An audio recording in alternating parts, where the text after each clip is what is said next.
Israel और फिलिस्तीनी आतंकी संगठन हमास के बीच भीषण जंग जारी है। दोनों तरफ से जोरदार हमले हो रहे हैं। तो वहीं हमास के बीच जारी जंग के बीच इस्लामिक दुनिया में हलचल बढ़ गई है। इसराइल फिलिस्तीन जंग को लेकर सऊदी अरब ने 57 मुस्लिम देशों के संगठन ऑर्गेनाइजेशन ऑफ कोऑपरेशन यानी ओईसी की आपात बैठक बुलाई है और इस संगठन ने गाजा के खिलाफ इजराइल के जवाबी कार्रवाई की निंदा की है। मुस्लिम देशों के संगठन की तरफ से कहा गया है कि अंतर्राष्ट्रीय प्रस्तावों की अनदेखी के लिए इजराइल जिम्मेदार है। संयुक्त राष्ट्र की एक रिपोर्ट की माने तो शनिवार को इजराइल और हमास के बीच जंग जारी होने के बाद गाजा पट्टी के 23 लाख लोगों में से 1,87,000 लोग बेघर हो गए हैं। तो वहीं 22 देशों के संगठन अरब लीग ने भी बुधवार को एक आपात बैठक बुलाई है। अरब लीग के मुताबिक हमास द्वारा इजराइल पर किए गए अटैक के बाद इजराइल की जवाबी कार्रवाई पर चर्चा करने के लिए अरब लीग के सदस्य देशों के विदेश मंत्री बुधवार को मुलाकात करेंगे और गाजा पट्टी पर इजराइल के इस हमले को लेकर इस बैठक में अहम फैसले लिए जा सकते हैं। इस भीषण युद्ध के बीच कई मुस्लिम देश एक्टिव हो गए हैं और लगातार बैठकों का दौर जारी है। तो वहीं कतर भी हमास और इजराइल के बीच महिला कैदियों की अदला बदली पर बातचीत करने की कोशिश कर रहा है। वहीं इस्लामिक देश मिस्र ने यूएई और सऊदी अरब से इस मुद्दे पर बातचीत की है।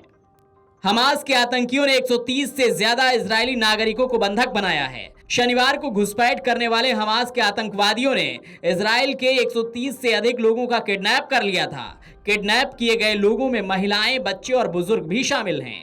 इनमें से कईयों की मौत हो गई है। वहीं बचे हुए लोग हमास के कब्जे में हैं। आतंकी संगठन हमास अपने सभी फिलिस्तीनी कैदियों की रिहाई की मांग कर रहा है।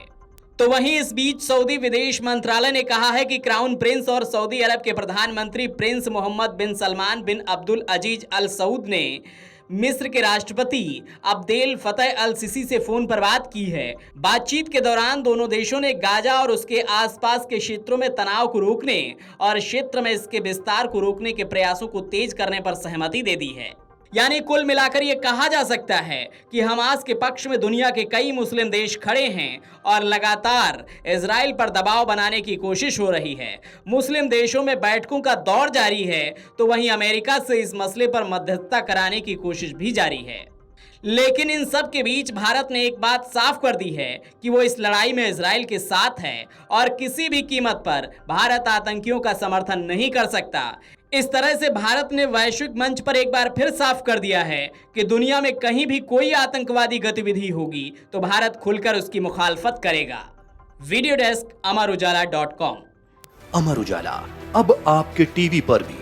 अपने स्मार्ट टीवी पर YouTube पर सर्च करें अमर उजाला, चैनल सब्सक्राइब करें और देखें ताजा खबरें, वो भी HD क्वालिटी में। और हाँ, बेल आइकन दबाना ना भूलें ताकि हर खबर हो आपके घर। अमर उजाला, निष्पक्ष, निर्भीक, निरंतर।